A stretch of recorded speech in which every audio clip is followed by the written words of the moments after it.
Le projet d'appui au développement des zones arides du Bénin est né suite à diverses évaluations qui ont été faites et qui nous ont permis de nous rendre compte que du fait des pressions exercées sur les ressources naturelles par les populations et d'autres préoccupations comme les changements climatiques, que les départements du nord du Bénin sont sujets à beaucoup de pressions.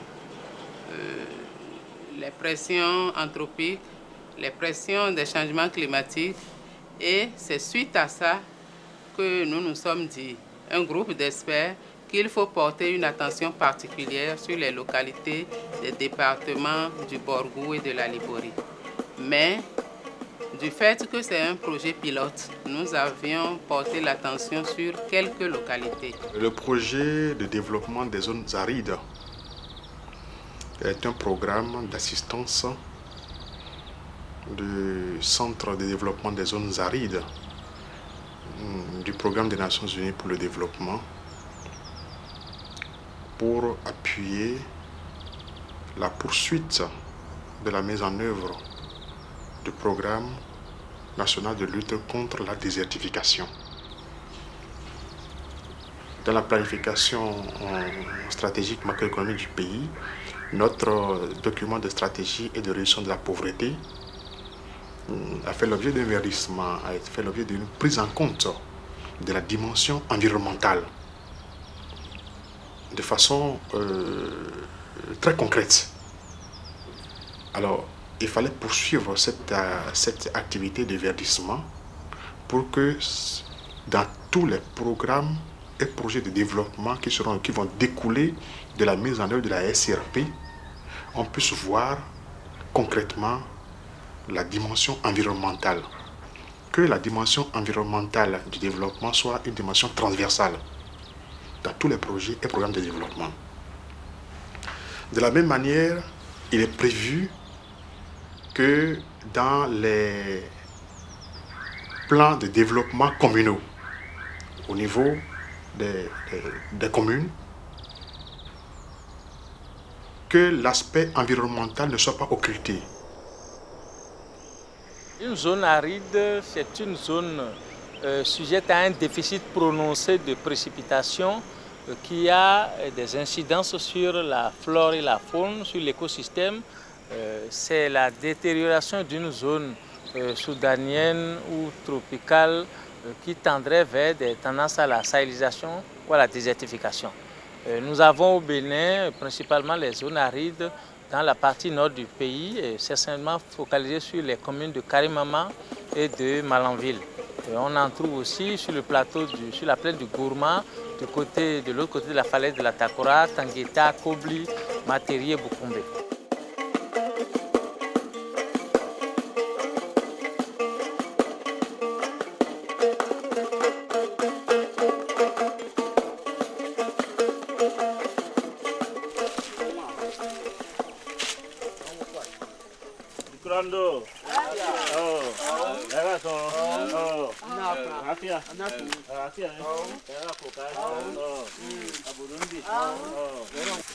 Nous avons d'énormes problèmes et je crois que cela s'explique aisément par la culture extensive du coton.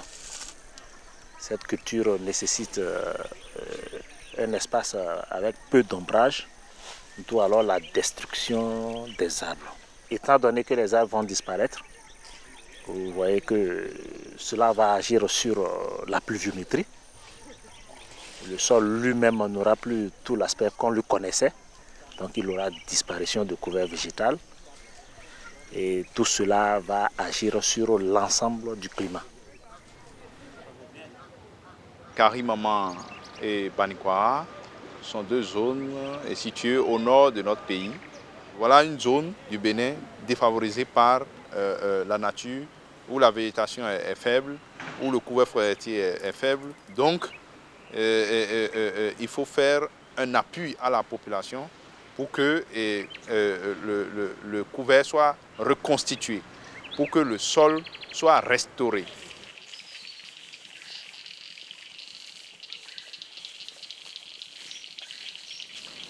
À Karimama et à Banikwara, nous avons formé des groupes de jeunes sur les méthodes, les bonnes méthodes de l'agroforesterie pour leur permettre d'être des défenseurs de l'environnement.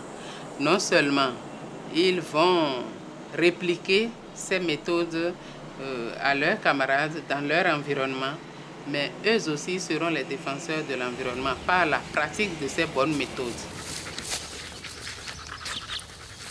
Cet atelier concernait l'agroforesterie. Comment, à côté de nos cultures, mettre aussi des arbres, parce qu'on en a détruit assez, hein, d'ailleurs, on a détruit assez les arbres. Donc, comment désormais coupler ces deux espèces? Donc, c'est en fait l'essentiel, le terme essentiel de la formation qui a regroupé les acteurs du monde paysan de la commune et durant 2 jours, et avec des théories et plus une pratique qui s'est déroulée sur le terrain agricole de M. Chabi Sinagawe Pamphile.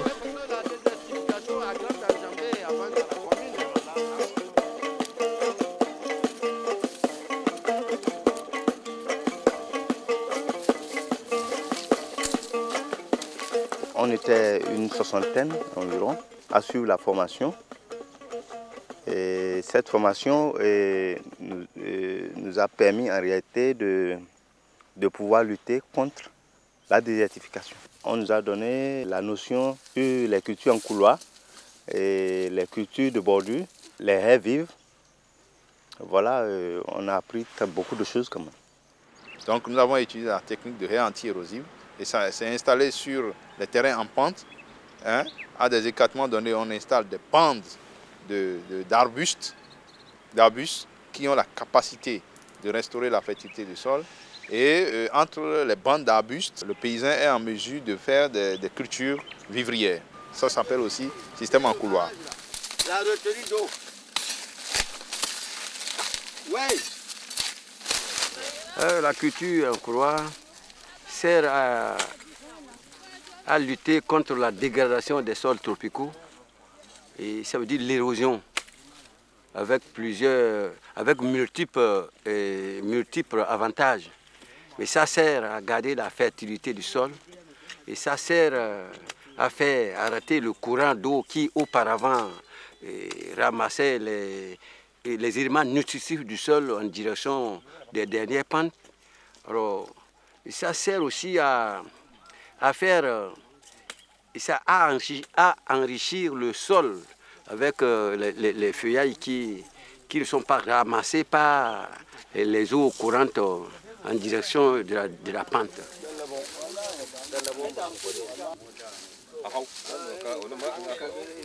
En dehors de ça, nous avons étudié la technique de brise-vent. C'est des bandes également de végétation que l'on installe et à des écartements donnés en fonction de la hauteur de la composante ligneuse de cette bande-là. Chaque bande est composée de 3 lignes d'arbres de différentes hauteurs. Des arbres de petite taille, de taille moyenne et puis de haute taille. La troisième technique étudiée, c'est la technique agroforestière appelée plantation de bordure. Le paysan délimite la parcelle, identifie les limites de la parcelle et puis le long, tout autour de cette parcelle-là, à écartement indiqué en fonction de l'espèce, il plante ces arbres-là. C'est une très bonne formation, ça nous a trop aidé dans la commune. Dans chaque arrondissement, il y a des gens que j'ai invités, on était au nombre de 60. Ils ont reçu cette formation-là, mais c'était, hommes et femmes, c'était une très bonne formation.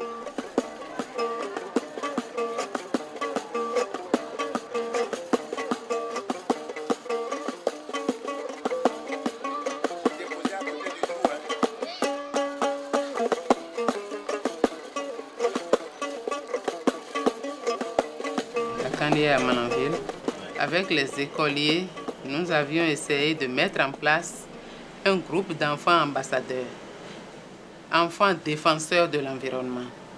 Et vous convenez avec moi que changer les comportements des adultes, c'est difficile. Et nous avions voulu utiliser les enfants pour contribuer à sensibiliser les adultes qui sont dans leur environnement. Donc, c'est à cet effet que nous avions essayé de mettre en place un groupe d'enfants ambassadeurs, aussi bien dans une école à Malanville qu'à Kandi. Maintenant, vous allez mettre le terreau. Ayez soin que le plan soit droit. L'arbre nous donne de l'ombre. L'arbre nous donne des fruits, de l'oxygène. Et ça permet de lutter contre le vent. Pour entretenir un arbre, je dois l'arroser régulièrement et mettre du terreau. Et mettre du cage pour que les bœufs ne le mangent pas. Ils sont chargés de sensibiliser les parents, leurs camarades, les enseignants, pour que l'environnement soit une dimension essentielle et déterminante de la vie de l'individu et de la société. Ils étaient au nombre de 20, ce qui est un véritable acquis. Dans chacune de ces écoles, on compte 3 groupes scolaires et que pour les groupes scolaires, on peut totaliser dans chacun des groupes scolaires environ 300 à 400 enfants, soit pour une école 1200 à 2000 enfants parfois. On peut estimer que 10 sur 2000, ça fait pas sérieux. Mais en réalité, c'est une activité pilote. Nous projetons, avec l'aide du projet PADAB et avec l'appui d'autres institutions qui sont intéressées par la question, de procéder par la méthode dite des tâches d'huile pour élargir progressivement à 3 groupes d'enfants ambassadeurs, c'est-à-dire 30 par école, 1 par groupe, et ensuite rayonner dans les autres écoles de la commune. Ce qui fait qu'on a calculé au bout de 3 années, on devrait arriver à entre 18 et 22 groupes d'enfants ainsi mobilisés. Serment, je m'engage à arroser mon arbre, à le protéger, à planter un autre arbre chaque année, à lutter contre la désertification et la sécheresse, à demander à des amis de faire comme moi. Les enfants sont motivés, ils sont sensibilisés, ils sont en train de toucher du doigt l'importance de l'arbre. Ils ne sont pas vraiment gênés à faire le travail. Ils le font à plein cœur. Ils invitent certains de leurs camarades à les aider. Et ce n'est pas uniquement dans l'arrosage, l'entretien d'une plante, mais dans la propreté de l'environnement, surtout l'entretien de l'environnement. Ça les préoccupe. Au niveau